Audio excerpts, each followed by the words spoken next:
Okay. Just had to double check the audio. All right, so War Within's out. It's in effect. We all know that. This is just going to be another live blog. I should have actually titled that. Probably change that later. But as you can see on the screen, I have my 380s and my Evoker who's 76, who will probably be the next 80. Um, he kind of eclipsed the Monk here a little bit. The Monk I was working on as Brewmaster. Let me actually just put all these up here so I can see real quick. I think I didn't level anything else. Okay. Anyway. So yeah, the War Within's out. I've leveled 3 tunes to 80. I'm working on the fourth and the fifth. And just kind of overall preparing for the season to open. We still at the recording of this, to the time of this live, we still are 9 days away from the season opening, which I think Blizzard may have overshot. Either they overestimated the content or they underestimated the player or some combination of both. I don't know which one is worth. All I can say is I feel like these next 9 days are going to drag, because for most people, there are people who have all of their ults level, max level 80, professions done, things like that, and now they're just kind of sitting around like, all right, what are we doing? And that's kind of how I feel, and I only have 3, and 2 of which who are like really into their professions, right? So I think Blizzard kind of overshot that with 2 weeks from release to have a season open. But whatever, there's many different opinions about that. I'm not too deeply invested in that. It is what it is, right? But more importantly, what I've been doing is I've been gauging really the quote unquote fun factor for me personally when it comes to what I'm going to play the first season, how effective it's going to be with my current group of friends who are showing a lot of interest in it, and how effective I'm going to be as a tank, knowing that I'm going to be adhering to kind of a lot of different comps, and when I'm healing too, right? I'm probably not going to have nearly as many healers leveled as I do tanks, because I think obviously tanking when you're doing dungeons and stuff, it's just quicker. You queue, you accept, you go, and you control the pace of the dungeon. You control how much you pull, how much, like where you're going, how fast you're going, things like that. Healers can't really do that. They kind of just go along for the ride, and that doesn't always bode as fast leveling. So, yeah, I'm probably only going to have my Evoker and maybe one other healer leveled, right? But when it comes to tanking, I was really looking for the fun factor. And I didn't really play beta, so a lot of it was just me watching other streamers go through it. And I gotta say, on paper, it looked like Warrior was, to me, was going to be my main. It looked the funnest, I should say. It had that high-paced, high-octane style that I kind of adhered to Warrior, what I liked, and I really thought Warrior was going to be it.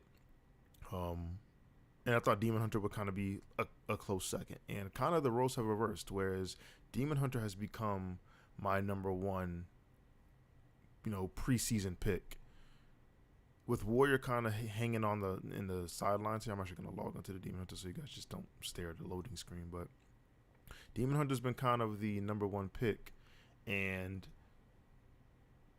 it kind of shocked me how smooth the Felscarred Demon Hunter played, right? Because for the most part, Felscarred is kind of, it's not passive. I shouldn't say that, because there are things like Shadow Pan Brewmaster that exist, so it's not super passive. You have to do things, right? I'll probably dictate, or not dictate, but showcase that in the dungeon here in a little bit. But it's deceptively simple, but the fun factor to me is really high, and I'm going to show you why in a second. I'm just going to retitle this as like a, what I call it, live blog, if you will. I don't know. It's a work in progress. Title's work in progress, so we're gonna figure that out. But when you go into the Demon Hunter talent tree and you look at Felscarred, I don't want to make this a what is hero talents video. Like, by this point we all know what hero talents is. I really want to talk about how it plays, how it feels, and stuff like that, because I was kind of pleasantly surprised with how you can minimize it. That's crazy. I was kind of pleasantly surprised with how smooth it felt. So the overarching system with Felscarred is Demon Search. Every time you go into meta, whether it be pressing the actual meta button or pressing Fell Devastation and using demonic procs as meta, you empower your abilities. If you proc meta by virtue of demonic, it only empowers two abilities: Spirit Bomb, Soul Cleave. If you use the actual meta button, it empowers a lot more abilities. It empowers Immolation Aura, Sigil of Flame, Spirit Bomb, and Soul Cleave, as mentioned, right?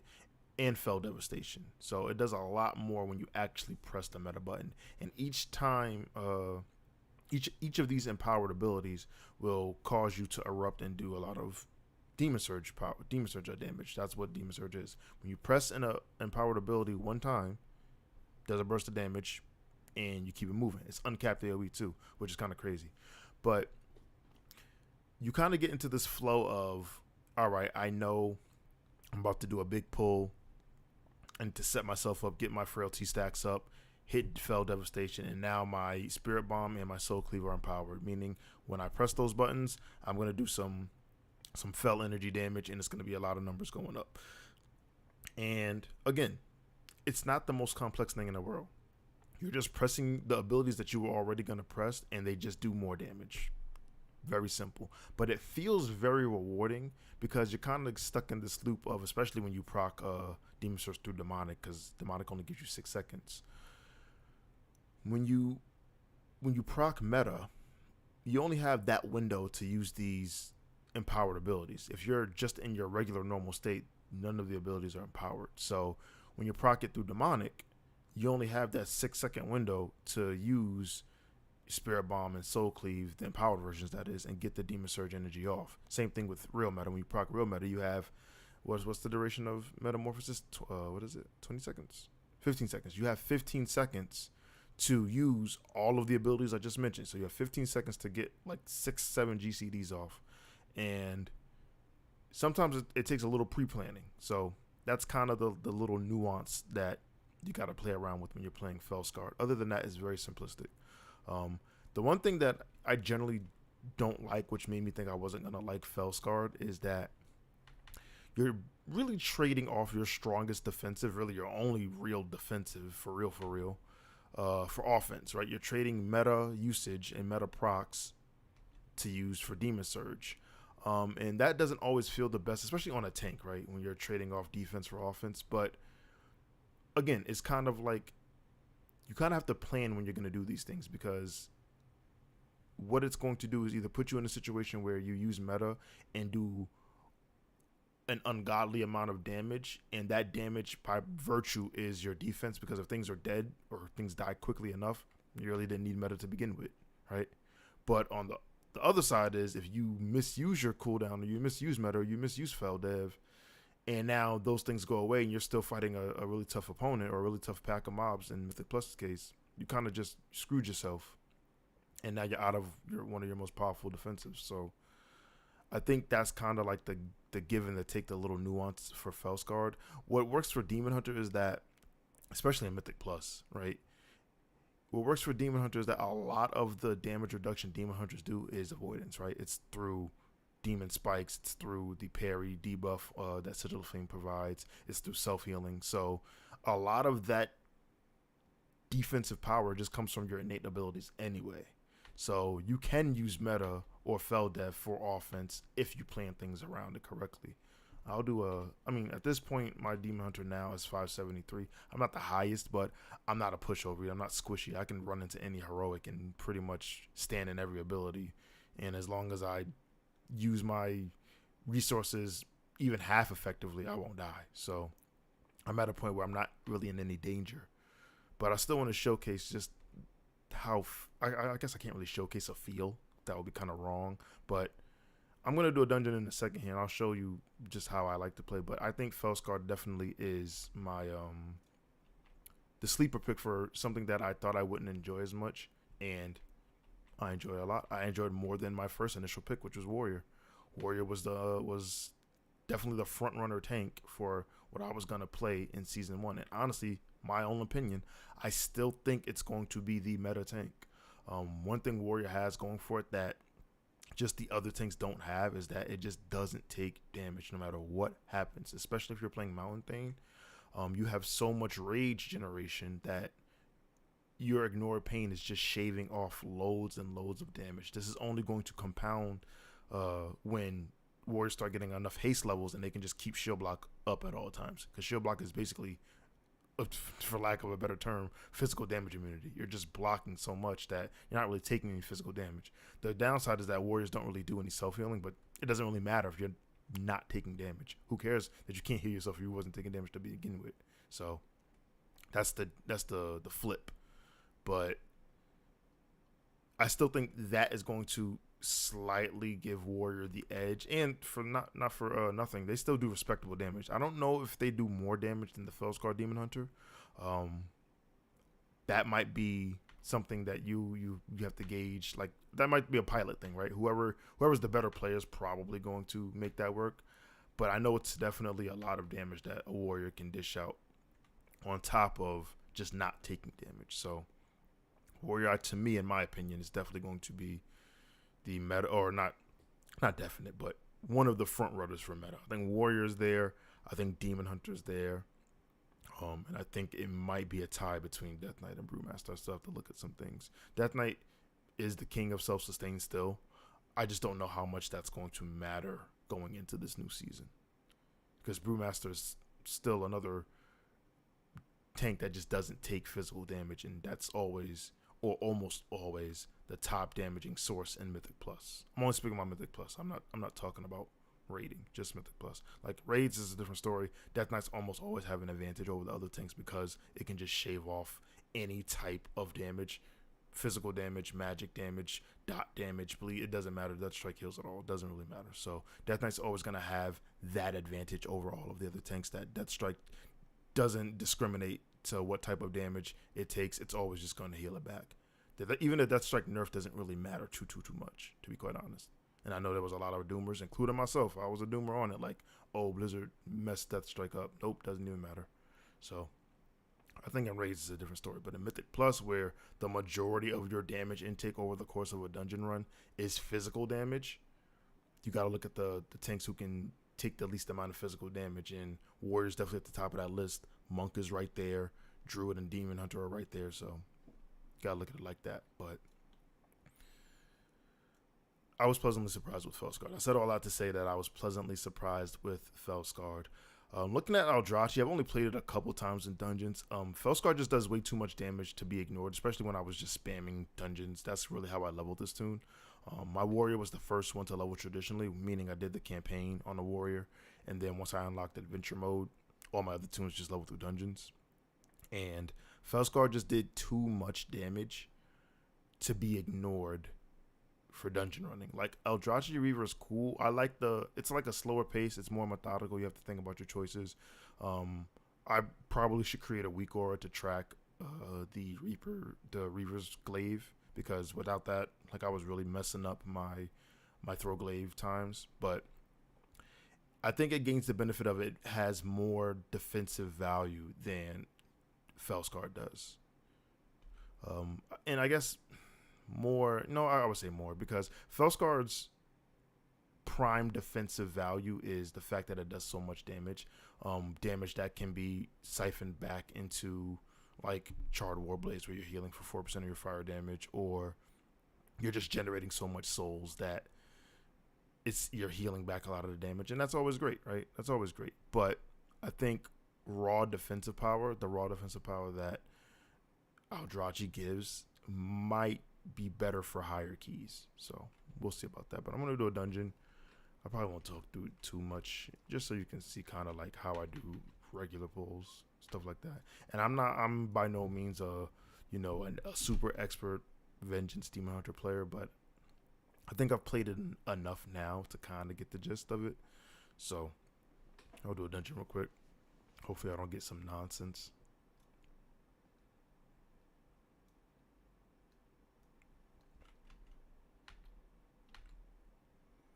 Here we go. Come on, last DPS. Show me what's up, man.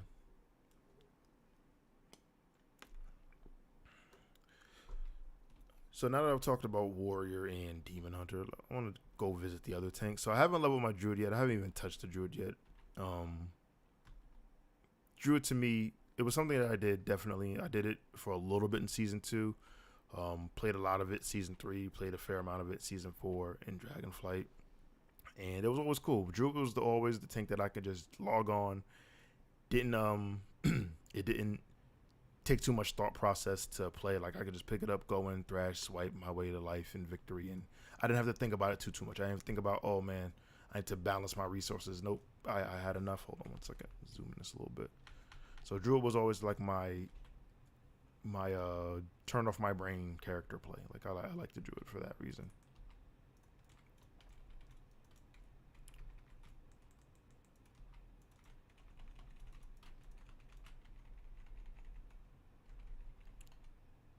I don't know why I listed on the first pack. That was kind of a weird choice, definitely, my boy. Weird lust option, my boy. But as you can see here, like immediately, like Demon Surge, 21% of my damage for that little pull. I didn't even do much of anything, to be quite honest.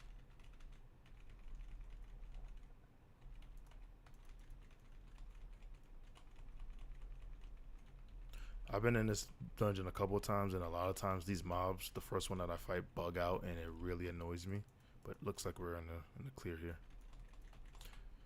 So when I'm playing Fellsguard, I normally like to pool up some souls for the Feldev version of Demon Surge, because you always want to have enough souls to actually use Spirit Bomb. You don't want to really have to generate and then use it, because you might run into a point where you can't do that. So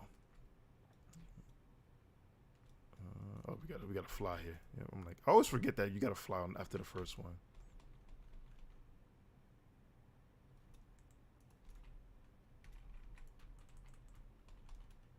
So yeah, we can fell dev here. I have empowered Spirit Bomb and a Power Soul Cleave, and now I'm good. Now we can just go right back into a regularly scheduled programming. I think the mage went to the other side by himself. I have a mark over my head. I don't know why he did that. One thing I was notoriously bad at doing for when playing Vengeance, like ungodly amounts of bad, was using Fellblade and Soul Cleave enough. I would always opt to use Spirit Bomb, and that just isn't the correct way to do things. So I've gotten a lot better at doing that now. And I know a lot of people who hate this dungeon. I actually don't mind this dungeon, to be quite honest with you. I actually do not mind this dungeon. Now, another small, level of nuance here for maximizing your cooldowns in playing Fellsguard is combining Demon Surge, elements and procs with Fiery Brand, because Fiery Brand increases all the fire damage done. Demon Surge definitely ties into that. So when you're playing Fiery Brand and you're playing Burning Alive, and all the mobs have a 40% increased fire damage taken debuff, and then you're just giving out buckets full of Demon Surge energy, it's a lot. It's a lot that can be said. So Demon Surge or Fellsguard really does feel pretty good once you get the flow going.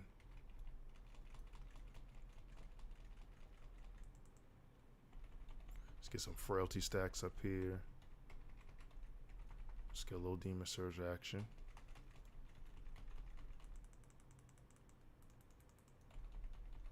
Oh, you gotta fly away already. I normally don't like real meta this fight because of that reason. Like, sometimes you have DPS who pump, sometimes you have DPS who are kind of slow in the uptake, so it kind of is hard to time a actual meta press. So I kind of just layer my cooldowns around Fell Devastation in that version of Demon Surge. And we had everybody just didn't fly away. That's crazy. Well, you guys see it here first on Soul Stream. Everyone died except me and the Hunter. So shout out to him, I guess. What's my boy name? Hi-Hu. Okay, shout out to Hi-Hu. One time. One time for the one time. I hope he can like self-heal himself or something, because I can't do nothing for you, my boy.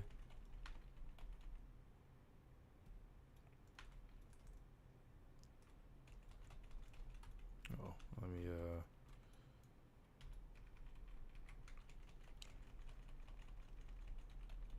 looks like she's not even doing anything to him, so that's good.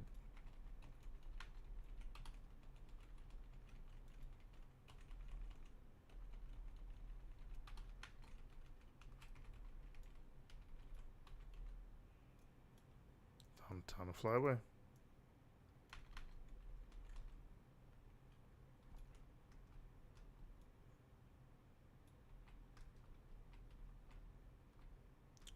Oh no, Hunter, don't die, don't die. He made it.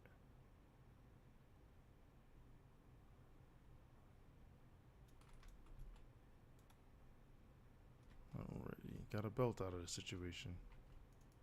Belt I really didn't need.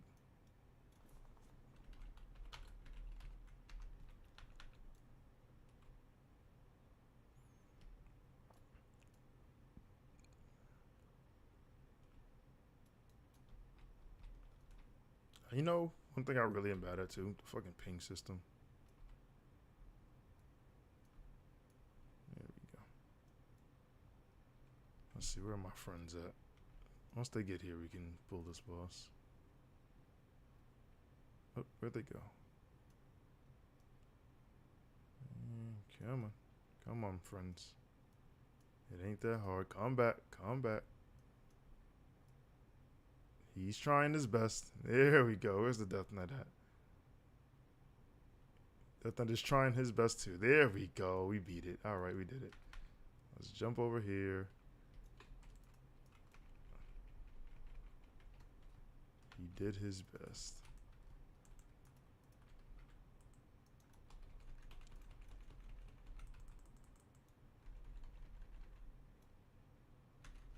So I just made a cardinal mistake. I went into my meta surge with no souls up. So really don't want to do that, but we all right. We hit it. All right, that's one.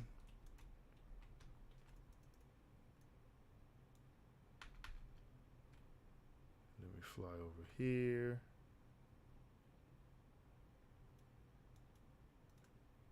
Oh, he went too close. It's fine. I take care of him. But yeah, you can see just how fluid.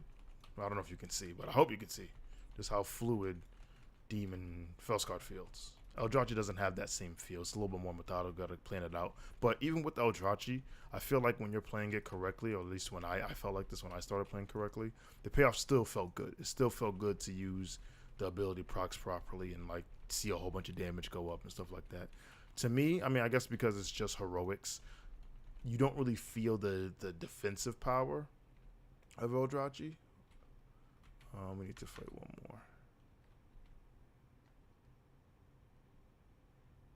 Yeah, you don't feel the defensive power of Eldrazi. I always get lost on this last one. Where'd he go? Where is the last? Oh, no. Oh, yep, I went too far. Went too far. Boop. There we go. He's right here. There we go.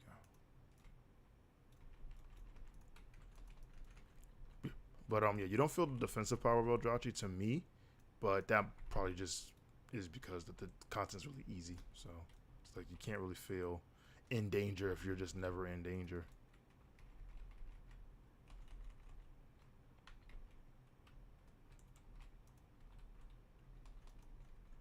So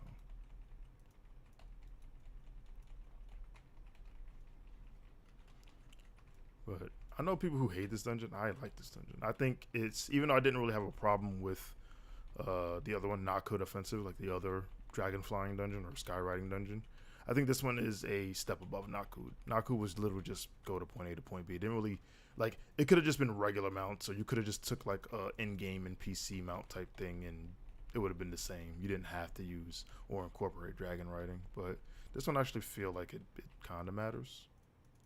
You're flying away from boats to avoid. Oh, it's right here. I ain't gonna fly. Tripping.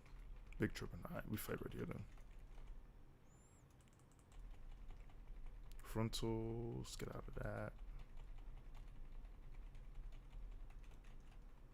I don't know how I'm gonna feel when Mythic Zero opens. It might be different. I'm standing right here. I ain't pussy.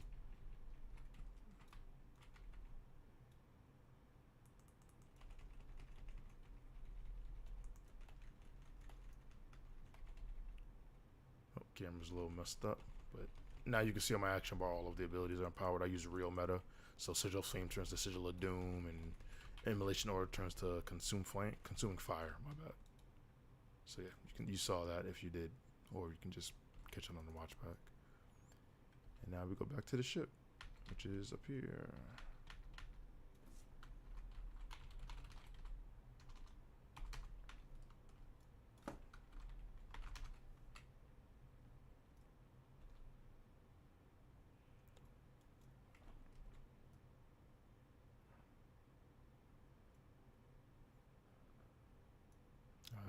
Death Knight is here. Oh.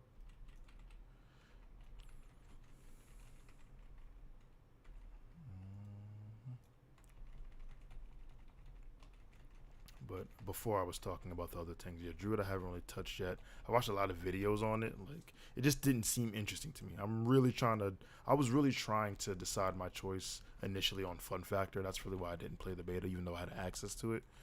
Because I didn't want to be swayed. I wanted to see the content for the first time when it actually launched.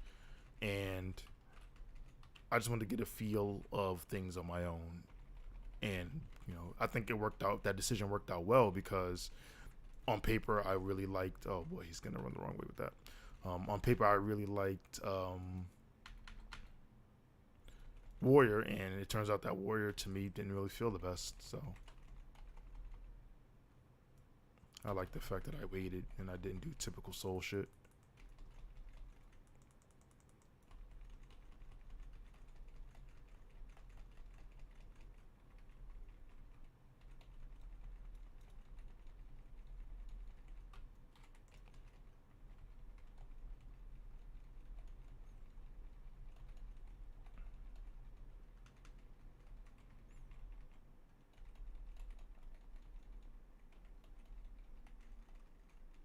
No, don't run that way. Don't run that way. Okay. I still get stunned, but it's okay. We forgive.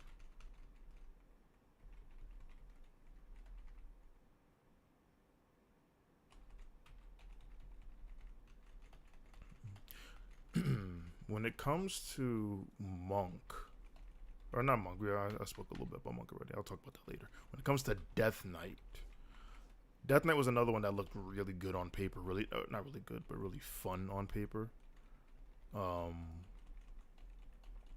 And I still think it is fun. I played a little bit of it. My Death Knight is only 71. I played a very small amount of it, but the part that I did play, it felt like what I saw.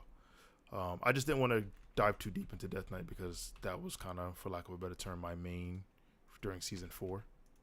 I would consider my Druid Season 3 my main, but my Death Knight for sure Season 4 was my main. So I wanted to just get a new feel. What is this? I don't know what this is. Whoa, where am I going? I misflew that. Where'd he go? Where'd the monster go? Oh, I know where he went. This way. I'm tripping right now. Yo, to this day, I don't know if these orbs actually do anything. I'm gonna be honest with you. I see them, I fly through them. I think they give you vigor back. I think that's what they do. They give you vigor so you can keep up the chase. But I know there's like a cheat. You don't even have to do this. You can literally just go to the point where he's gonna land at and call it a day. And those, we have no healer, and I have no way to battle res. Well, good luck everybody else. I have no way to actually help you guys. Hunter, hope he can carry the shit on his back.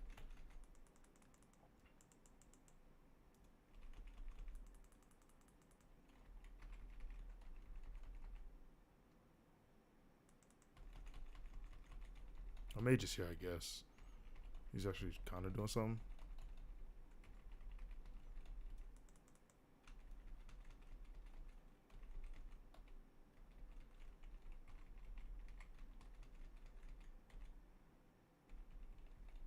Oh, we did it. Easy clap.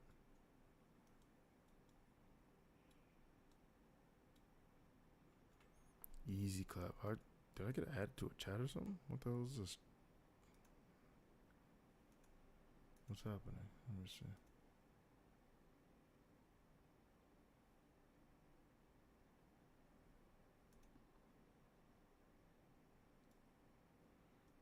Where is loot? There is loot. Let's see. And I got a sword. I'm pretty sure I need this, right? Yeah. Oh, I already have it. Is this unique? Let me find out. Okay, let's go lit. We can actually use 2 of these. Lit. Alright. Well, that was the dungeon there. I'm gonna close this. I have no idea what this is, to be honest. But yeah, I played a little bit of Death Knight. And I think the problem with Death Knight on, because originally before any tuning happened, like when Sam Lane was like king of the castle, if those things would have stayed along with like the tank nerfs, even though I think the tank nerfs ultimately just it didn't really have too much of an impact. Like it's noticeable, especially for like Paladin, but it's not. I don't know. It's not something that good players can overcome. But when Sam Lane was top, I would have said Death Knight had a fair shot at being the meta tank, but it still is just plagued with the fact that in a high key, you're at your weakest when you are at the beginning of a pull.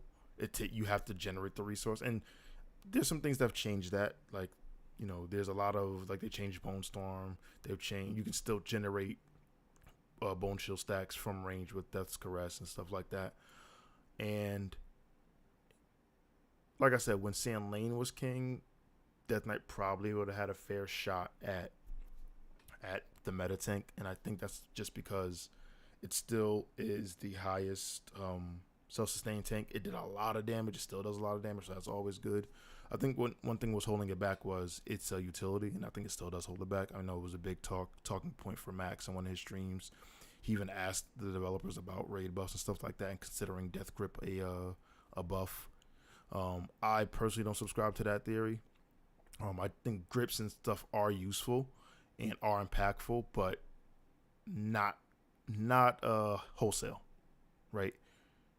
So if you think about Amir Drasil, grips are really important on Fire Rack, right? But what if Fire Rack didn't need grips, right? What if Fire Rack wasn't a grip fight? Then it wouldn't really matter. You know what I mean? Whereas something like Mark of the Wild is just always good. All the time. You don't got to think about it. 3% versatility for everybody is just good. So I don't really look at grip a buff like that, even though I can see the argument for it. But going back into Mythic Plus, I think now that Reaper's Mark is, or Reaper Mark, my bad, Reaper Mark is on the top, and it's kind of in tune with everything else. I think Death Knight just is always just gonna fit in where it's always fit in. It's always gonna be a fun tank to play. It has the most agency of all the tanks for controlling your life. But when it comes to being like a meta tank or a great push tank or an MDI tank, what is this? Oh, LVR is messing up for me. When it comes to that kind of stuff, I think it's just plagued with the fact that it may or may not just straight up fall over and die during a pull. Why does this keep happening? Is this LVR chat really messing me up? Maybe I should turn it off. I'm messing up the stream, man.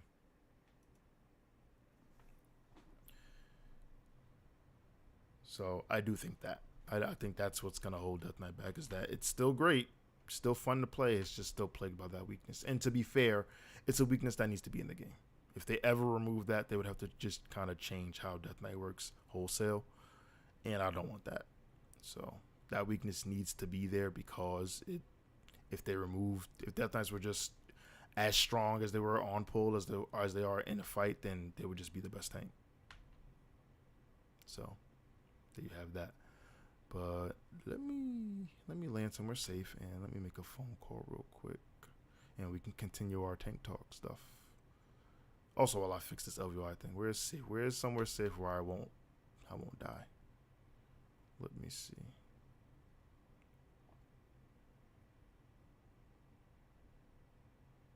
It's on top of this thing here. Yeah, this seems safe. Nothing can hurt me here. Watch I come back dead. Okay. B to the R to the B.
be back. That took a little longer than expected, but yeah, I'm back. So just to finish off the Demon Hunter stuff,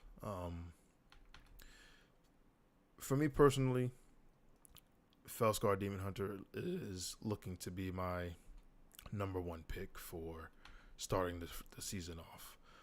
I do want to get into a little bit about just analyzing the dungeons as a whole. Obviously, this is from a spectator's viewpoint. Again, I had access to the beta, didn't really play it, but I understand dungeon layouts in Mythic Plus enough to kind of see where I would want to be, especially for the comp that I'm thinking that I'm going to be a part of when it comes time to push keys. I think it'll work out in a way where we'll have a healthy discussion. But yeah, I think Demon Hunter is going to be the first pick. I think Demon Hunter is nowhere near as powerful as what it was when it was in Dragonflight. Obviously, they nerfed that down, and I think it was rightfully so. I really wouldn't want to see a whole another expansion where Demon Hunter is the best for 85% of it. Like that, that's kind of boring to me. Even when I watch MDIs and the Great Push and stuff like that, like I just think I know we watch those things to see the strats and the pulls and the skips and all that stuff, but it would also be fun to see different comps versus them just run Vengeance, Mistweaver or Resto Druid, Augmentation, Mage, Priest. Like that just seeing that across the board for every single team just makes it uninteresting for me, to be quite honest. So I'm glad we don't. I can't say we won't see that, because who knows? There are a lot of people who think Vengeance is going to be still the S tier because it still has great damage reduction. It does great damage. It still has, Sigil of Silence. It still has a lot of good things going for it. Like, so we'll see. We'll see if the Warriors, damage intake is a big factor, or Demon Hunter is still just king with its utility. So we'll see about that.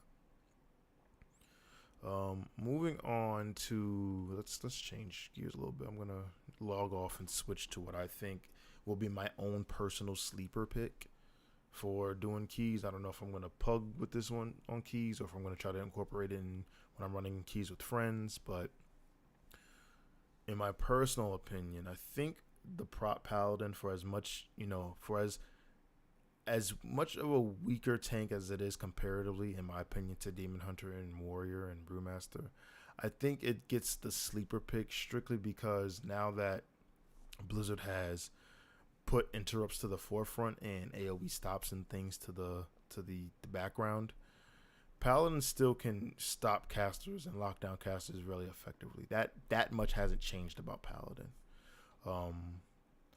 I think a downside is that it really did get nerfed. Sentinel is nowhere near as strong as what it once was. I think the hero talents, Lightsmith and Templar, like Templar is cool, but Templar forces you to trade. I guess trade is a tough word, but it basically forces you to use Eye of Tyr offensively instead of as a defensive. And while it works out for Demon Hunter, it doesn't really work out that way so much for Paladin. And to me, Paladin was always like the tank that was in between being able to do self-healing like the Demon Hunters and the Blood DKs, but also avoidance like the Monks and the Brewmasters. And I'm sorry, the Monks and the Brewmasters, the Warriors and the Brewmasters. But it was never really great at either. It wasn't really a great self-sustained tank, and it wasn't really super great at avoidance tanking. Now, it was really, really good at supporting the group, and we saw that with like when Paladins were, both the tank and the healer for some of those runs that we saw in Dragonflight, right? So it's really, really good at both raid and group utility, probably unmatched. Like, it has just too many great tools: Freedom, Blessing of Spell Warding, Blessing of Protection, Blessing of Sacrifice, Word of Glory, Hand of Protector wogs. Like, it has a lot of utility, right? That can get people out of jams, and it still can lock down casters. That much has been said. But when it comes to self-preservation, I just feel like it was always just on the weaker end of both being able to mitigate a lot of damage and being able to heal it back. Like, I don't know. It's kind of weird to me. But yeah, I think because we're kind of going into an interrupt meta, one of the best interrupt tanks obviously should get a look, right? It should get, some sort of look. And I think for me, Paladin is probably going to be the sleeper pick of the interrupt boys, or of the interrupt boys, of the tanks. And that's really it. Like, to me, Lightsmith is actually kind of boring. Like, it's effective, don't get me wrong, and I do like the playstyle of buffing your party group to make them stronger and make the run smooth and stuff like that, but it's kind of boring, right? Like, Holy Bulwark just gives you a shield, you and another person a shield, and the other one, the Sacred Weapon, just gives you extra holy damage and another person extra holy damage. It's not flashy, doesn't have any really cool spell effects or anything like that. Like, it's just buffs that you give people. And like I said, while it's effective, it's just boring to look at. So while I think Paladin is just weaker defensively because of the huge nerfs that they've gotten, I think it's still going to be a sleeper pick for me, just by virtue of the comps that I'm going to be a part of. Speaking of which, we can talk about that a little bit. So I know I have a really good friend who's playing Elemental Shaman, and Elemental Shaman obviously brings in and of itself, a very short interrupt. It brings a knock up. It brings the Sky Fury buff, the Mastery, and the Wind Fury proc. It brings a lot of utility totems, and it brings really good cleave damage. So Shaman is a really good tool to have, heroism, stuff like that. So knowing that I'm going to be running a lot of my keys with him can kind of help shape my decision, which is kind of in part why I picked Demon Hunter, magic damage. One of your close runners is a magic damage dealer. You got to bring the magic damage debuff. Another one of my friends is playing Rhett. So to me, it kind of just ever so slightly diminished the value of the Paladin, but increased the value of Demon Hunter, right? Because Rhett, even though it's a melee class, it still does a large majority of his damage as magic, as holy damage. So that being said, that kind of just bolstered my Demon Hunter pick even more. And plus, I like Demon Hunter, so it was winning on so many things, right? But looking at some of these dungeons, let me land and we can look at them real quick. Hold on one second. I love this mount, by the way. I've mounted on this tune. I'm mounted on this mount on every tune. I love this mount. What is this called? Machine Defense Unit 111. Love this mount. But if we look at the dungeons, hold on. I don't think it has the updated season. I think it still looks at Dragonflight as the current. Oh, it doesn't even have current season. That's crazy. Well, anyway, we can look at this like this. The 4 dungeons that are in season 1 from the War Within are, and don't shoot me down, but I'm pretty sure I'm doing this off the top of my head and not looking at anything. I'm pretty sure it's City of Echoes, the Dawnbreaker, City of Threads, and Stone Vault. Pretty sure those are the 4 that are the War Within dungeon rotation for season 1. And you know what? Just because I don't like to be wrong on these things, I'm just gonna look it up. Watch it be like the Rookery. But I'm pretty sure I got it right off the top of my head. So let me see. Let me see if I got it right.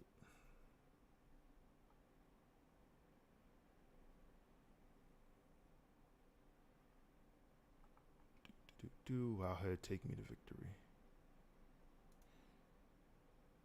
Yes, it is the City of Echoes, City of Threads, Stone Vault, and Dawnbreaker, right? So it's those 4 dungeons from War Within, and then from previous expansions, we have Grim Batol, we have Siege of Borealis, we have Necrotic Wake, and we have Mists of Tyrannus Scythe. I hate Siege of Borealis. I'm just going to straight up tell y'all that right now. Siege of Borealis, they could have kept, and I could have went the rest of my life not having to go back to that place, and it would have been great. Like, I do not like that place. So that being said, I know I'm going to have to deal with it. It is what it is. I'm not worried about it, but I just do not like that place.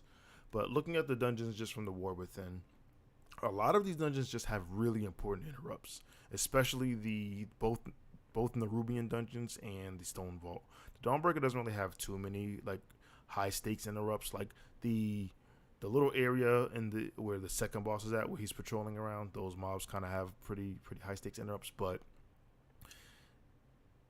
the City of Echoes, City of Threads, and Stonewall really have some horrible interrupts that you gotta manage. So if your group isn't really on it, or if you're pugging and you can't really communicate who's gonna get the next interrupt on some of these high stakes interrupts, the Paladin is probably gonna be the one to go with, right? So, and I think honestly, Paladin probably is gonna get a buff, and if they get a buff, their power to interrupt is just going to be even more valuable in my opinion. So I think for me, a sleeper pick is Paladin, even though I think they're by and large just considered the weakest of the tanks right now. I think there's still some value in their group utility and their ability to just lock down casters. Now that Sigil of Misery isn't on a 2-charge system anymore. But I mean, that's to be said. I say that to say that Gorfine's Grasp now also has a talent that when you spec into it, it silences everything for 3 seconds. So Death Knights aren't any slouches when it comes to mob control either. So it's just the fact that forced movement like Death Grip and Gorfines alone do not stop a mob from just recasting an interrupt. Now you actually have to silence them or interrupt them, and Paladins can do that in large amounts. So to me, the Paladin is the sleeper pick because it does provide a lot of group utility and mob control, and a lot of these dungeons we just pointed out have some really important interrupts, and they have a dispel too. Like there's a lot of poison dispels that the Paladin can take care of. So Paladins are like one buff away from, in my opinion, being a top tier contender for tanking. It's just they take a lot of damage. Sentinel has been nerfed to all hell, so it's kind of tough to put them in that spot amongst the elite. Where am I gonna land? Am I gonna do a dungeon here? I should. Let me see. So I can do one real quick.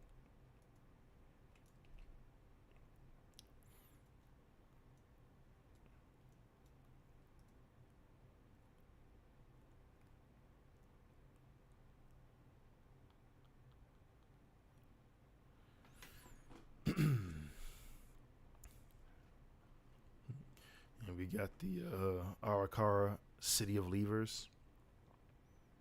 Oh no, it's the City of Threats. Oh, I misread that. My bad. Alright, everyone's in. This is like my 3rd or 4th time actually doing this dungeon. Like I haven't really done it that much during my heroic. It just hasn't come up. So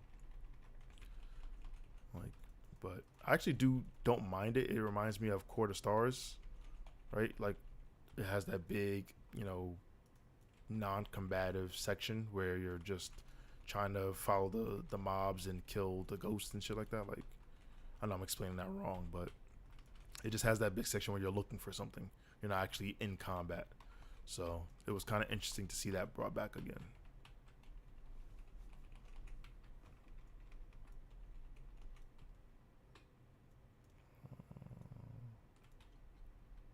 Here we go this way. I think Lightsmith for me is going to be something that definitely benefits from having weak auras, because right now I can't even track to see who has my buff, who's getting the buff, right? That's something that I would really love to see. So I'm definitely going to be using a weak aura for that. I'm just going to big pull this because why not? Oh, I thought those mobs were attackable. See? Goes to show how much I know about this place.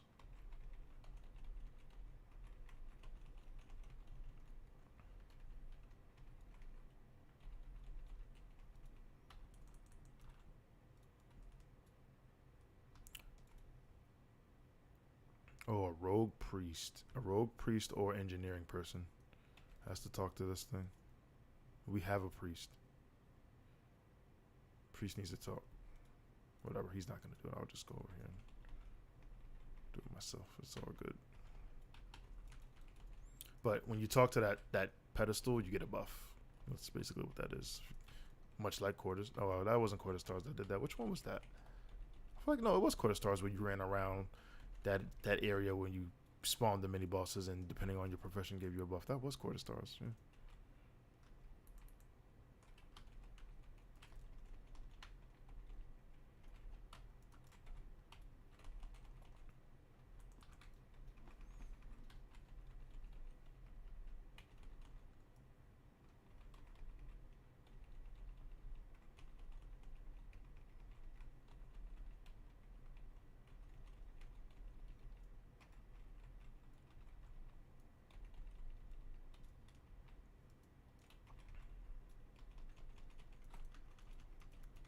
That was crazy. I thought I definitely had that thing targeted, and I guess I didn't.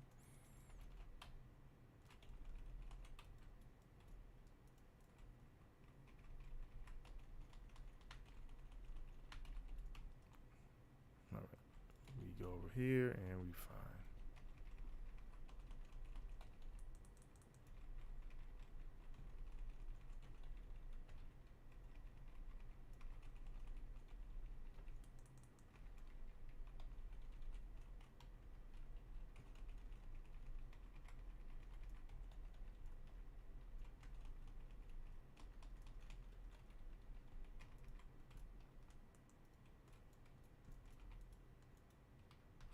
Look at that. I got some bracers that I actually need to equip. I should have mounted.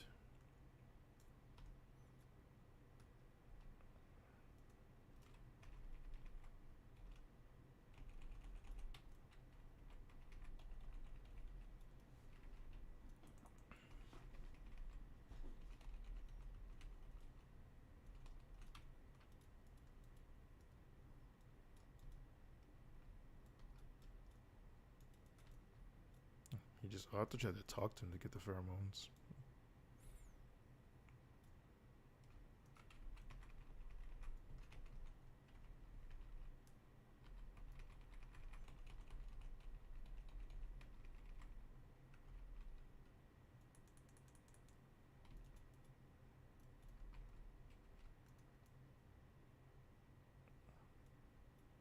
Where's the ghosties? There they are.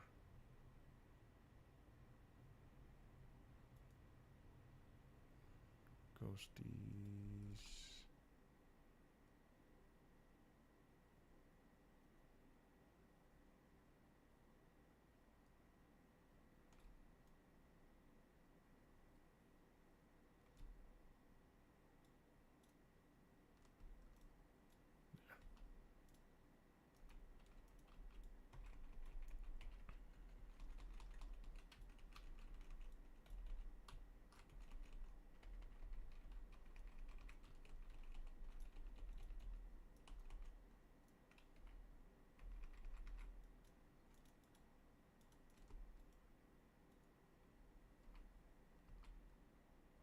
I have no idea why concentration was still in the game. Probably for PvP purposes. Although I can't say that with facts.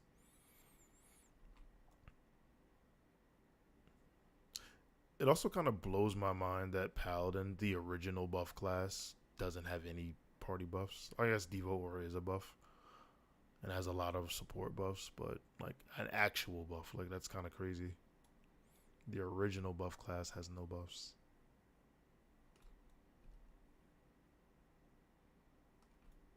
I think we went the wrong way.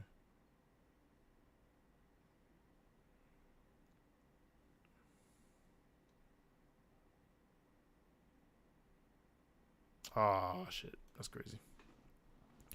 But anyway, yeah, I think it's crazy that the Paladin doesn't have any buffs. That's kind of nutty to me. It looks like I can just go this way and meet up with the kids. Meet up with the guys.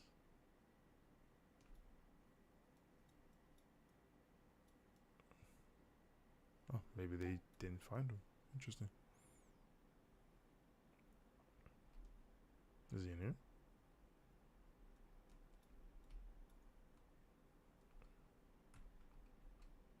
No. We already went in. Oh no, he is in here. I'm tripping.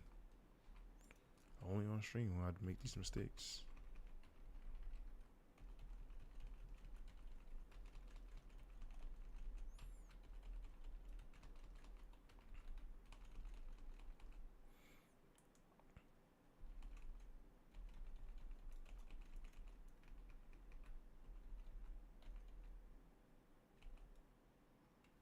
Gotta find one more bad guy. Then we lit.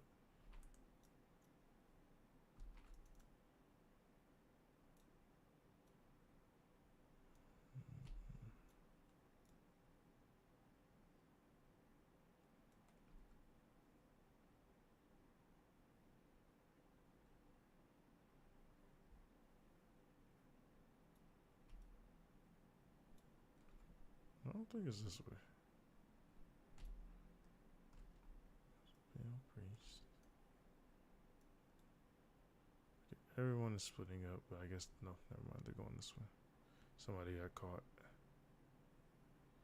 and sent back to the Shadow Realm.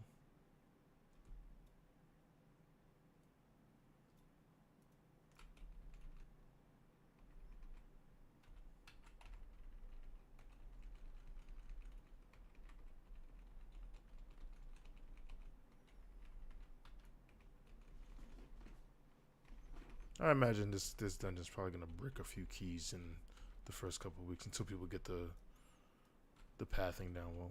That's crazy. Because it took us an annoyingly amount of time to get that through.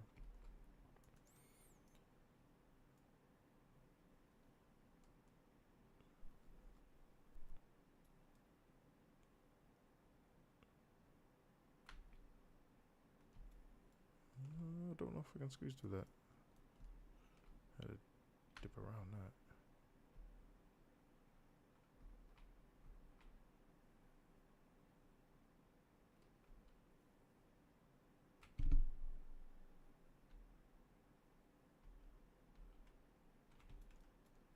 Yeah, I feel like we're taking a scenic route.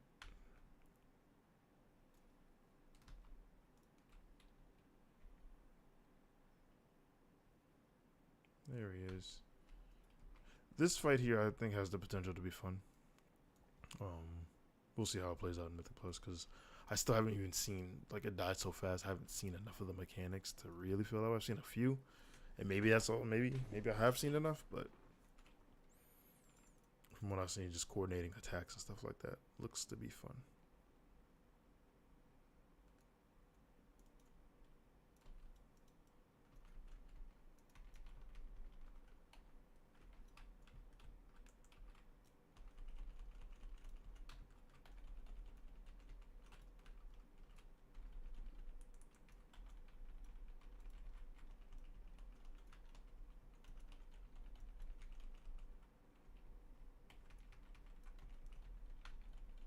See what I mean?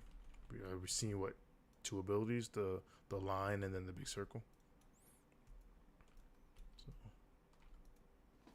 not enough to warrant, but it did look fun, I guess.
Another poison that, if I was spec'd into it, I'm pretty sure I'm not. If I was, could be dispelled.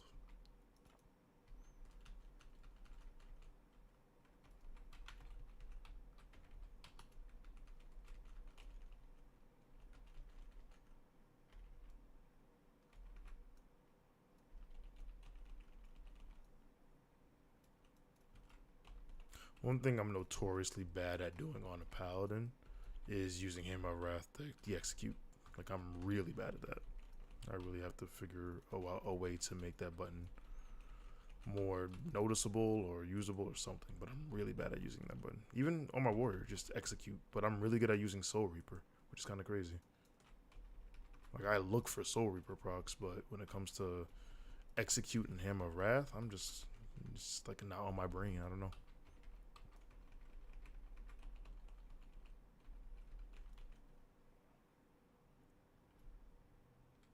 That's another mob we just killed with an important interrupt. That Void Wave knocks you back. You get knocked back into one of those exacts. You got way more ads than you're probably going to be comfortable with. So another showcasing of which may or may not make or break paladins in high level Mythic Plus. Not for me. For me, though, I already have it leveled. I'm probably going to use it in some keys, but.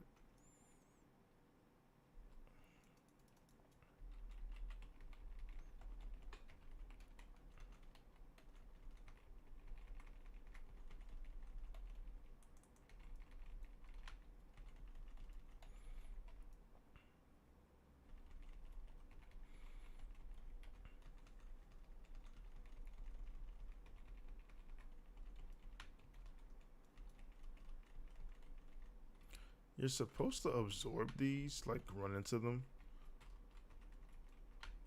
because they heal him, I believe. If you don't, but yeah, we just kill him here. In Mythic Plus or in Mythic, that might be actual problem, but here it's really not.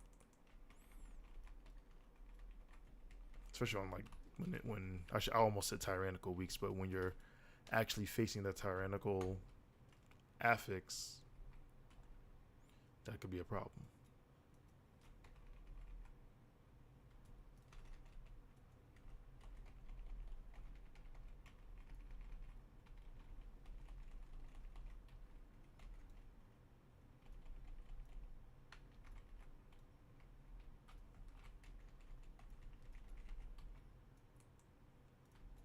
So this dungeon, I think, is just straight up a. Oh wait, I'm going the wrong way. Straight up a showcasing of what I was just talking about with the paladin.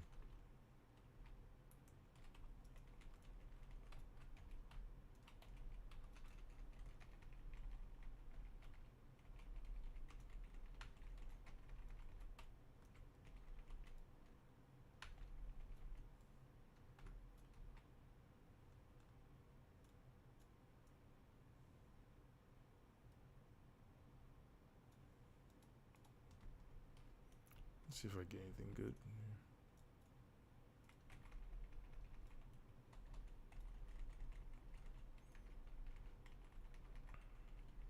Umbral Weave.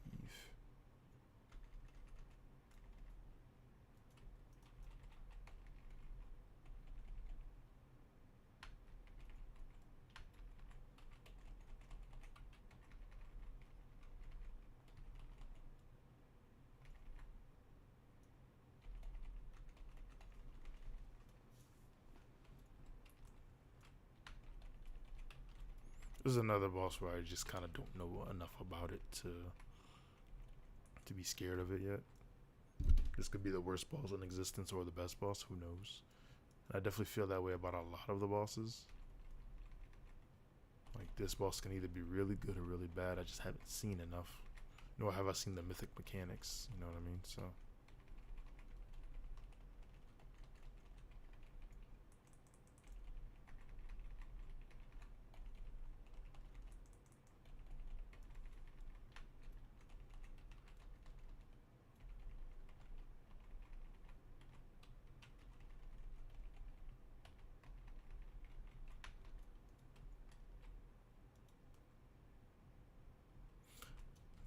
it was pretty easy though. One thing I definitely think that would benefit the Lightsmith Paladin is, and I'm going to probably say this for a lot of the tanks or classes or whatever, more animations. What is the purpose of developing, all of these hero talents if all of them just have, not all of them, but enough of them just don't have any like Shadowpan just has straight up like no animations on Brewmaster. It just doesn't, it's not visually appealing at all because there are no visuals, and I just don't know how Just I thought that was cool, like to just have some some hero specs or hero talents with visuals like Mountain Thane Warrior, and then you just have Shadow Pan Brewmaster. Just like, oh nope, you just did a couple extra damage. You got a little flurry sound here. Like it's just not cool. I don't know.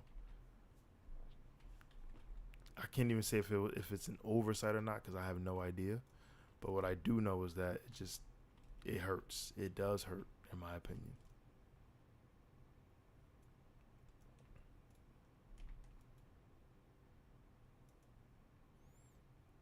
I got a crystallized augment rune. Go me. So for what I will say about just the tanks overall is that I think first is definitely going to be Demon Hunter. Next is going to be um, Paladin as a sleeper, and then Warrior at some point will be on that list. Of course, I'm going to level my Death Knight and my Brewmaster at some point. I can't say if I'll do it season 1 or if I'll put more attention to them in season 2 and 3 and stuff like that, but or if some nerf happens or something like that, some change happens and it forces me to play something else, then maybe that'll happen. But Demon Hunter's definitely on the top of that list there for sure. And yeah, only time will tell about other stuff, and we will see. Hold on, I'm gonna rechange this real quick. I put preparing for war, but I'm going to say choosing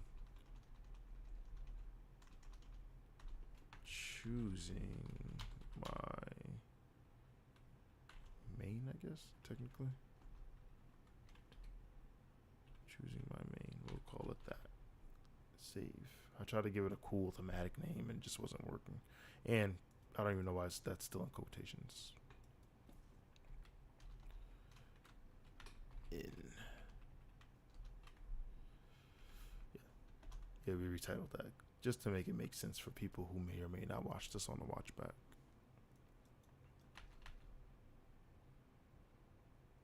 I kind of want to go over some SOD stuff because if you haven't been checking it out, a lot of stuff has been happening or will be happening on SOD.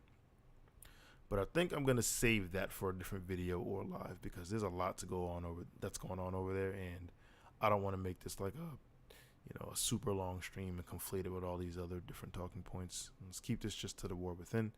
And then next time I jump on stream, I'll put up a video or something. I haven't put up a video in a minute, but the next time I do, it'll be SOD stuff because I do want to talk about some things over there. I'm still playing SOD, still doing Molten Core, and I've been having a good time, to be honest. So I do want to talk about it and keep in that community. So, but I think that's it for right now in terms of stream. Thanks to everybody who watched. If you stop by during the live or if you catch us on the watch back, y'all know I appreciate it.